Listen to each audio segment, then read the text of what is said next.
Hey guys, it's Rachel, and today I have my last She's the First video in the hashtag Bake It Change campaign. And I know, it seems like the end came so fast. I feel like I just made my announcement video and this is already the last bake sale table theme, but it is a good one if you cannot tell already. It is a funfetti theme because She's the First 7th birthday is on November 1st, and that is the end of the hashtag Bake It Change campaign. So even though this is my last video in the series, it is not the end of our hashtag Bake It Change times, because you guys can still go out and hold your bake sales. And I think a great idea is to just make the tie-dye cupcakes if you want to. You don't even have to go out and make a ton of desserts or anything. You can just bake a batch of tie-dye cupcakes and sell them and raise money for girls' education, and I think that would be great too. And by the way, if you are very confused about what I'm talking about with She's the First or Bake It Change or why I'm doing hashtag signs all of a sudden, make sure to read the description box below and I'll give you guys lots of information on She's the First and my role as the hashtag Bake It Change ambassador. I'm really gonna miss doing this. This is very satisfying. Anyways though, today we are making this giant funfetti donut. Now this was supposed to be more funfetti-ified with the chocolate cake being funfetti also, but for some reason when I baked the sprinkles into the cake, they all just disappeared, which is the strangest occurrence to me. But actually I like how it looks with the chocolate cake being plain. It gives a nice contrast to the golden Oreos, and to serve it you just slice it up and serve it on a plate, and it's really easy. And then also on the She's the First YouTube channel, you can learn how to make these classic funfetti cupcakes as well as the birthday cake Rice Krispie treats. These are so cute. And we've also got these slice and bake funfetti cookies. The really great thing about those is that since it's slice and bake, you can make it ahead of time and then just bake it up for your bake sale. But anyways though, if you want to learn how to make this, or this, go on over to the She's the First YouTube channel and I'll have that video linked in the description box below. But without further ado, let us make our giant donut now. So let's get started. First off, in a large bowl you'll need 1 3/4 cups of flour. I recommend making this in a spouted bowl, and you'll see why in just a little bit.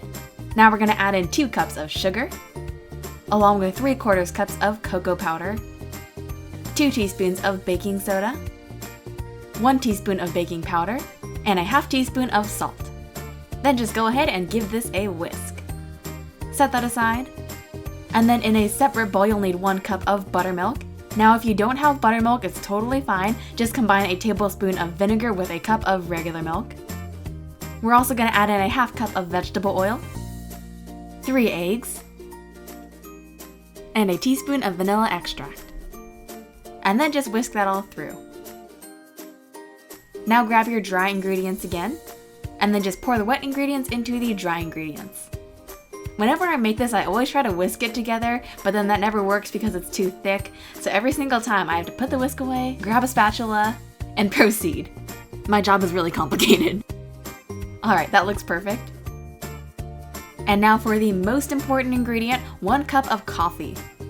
Don't worry if you don't like coffee, you definitely can't taste the coffee in the cake, but if you're really averse to it, or you just don't want to make a cup of coffee, you can also use just a cup of boiling water. The idea here is that we're blooming the cocoa powder just to give it a deeper flavor. Now here I have a baking pan lined with aluminum foil, and I just did this to catch any spillage from the cake batter. Now grab your giant donut pans, and you can see I've just greased and floured these.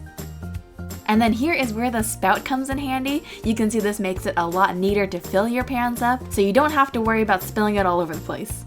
And now here is where the mystery of the sprinkles comes in. You can see here I added like a significant amount of sprinkles, I thought, but for some reason they all just disappeared when I baked off the cake, and I really like those sprinkles too, so I was bummed that I kind of wasted so many of them.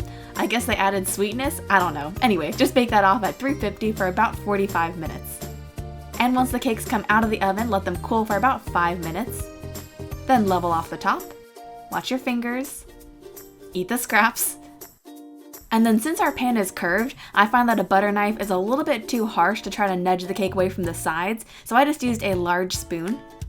And this works really well.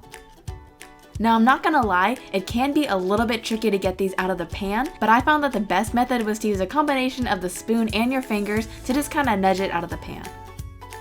And now let's chop up our birthday cake Oreos. Just chop these into little bite-sized pieces.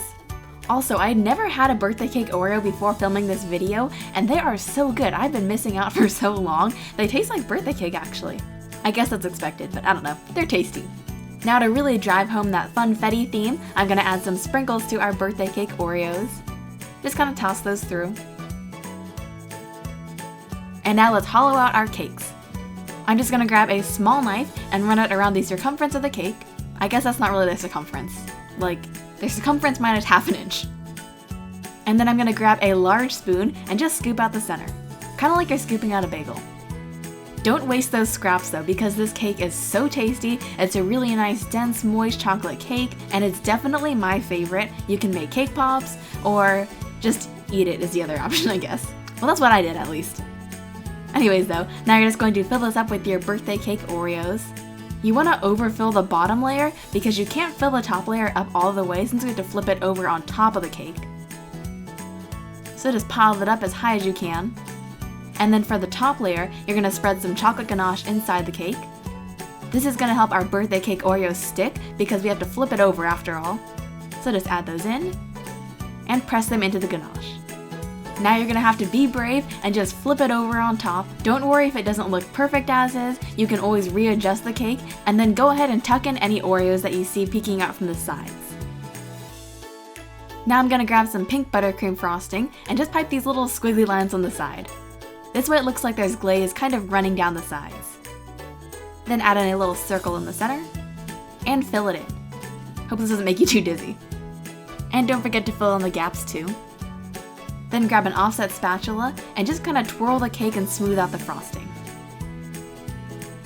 Then do any last touch-ups. And then to really put this over the top, we're going to sprinkle on some more crushed up birthday cake Oreos on top, along with some little sprinkles. And now our majestic creation is finished. And here's what it looks like sliced into. If you want it to look really nice though, you can add some more Oreos at the front of the cake just to look like they're spilling out. And that's it. Alright guys, our giant funfetti donut is finished now, and I love how this came out. It's a great kind of showstopper bake sale treat because it definitely gets people's attention and it tastes so good too. Anyways, I hope you guys have enjoyed this hashtag Bake It Change series. I have really enjoyed being the hashtag Bake It Change ambassador, but like I said, we are not finished yet. The campaign runs until November 1st, so make sure you go out and hold your own bake sales, bake some tie-dye cupcakes, sell them at your bake sale, or you can make any other treat that you like.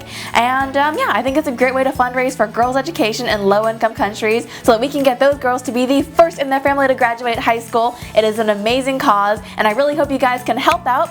And I think that's about it. If you guys have any questions about She's the First, make sure to leave them in the comments below. And if you haven't subscribed already, make sure to do so because I post 2 new videos every week. You can also follow me on Facebook, Instagram, Snapchat, and Twitter at kawaiisweetworld, and then check out my website at kawaiisweetworld.com. And I'll talk to you guys all very soon. Bye guys, and good luck hashtag baking a change.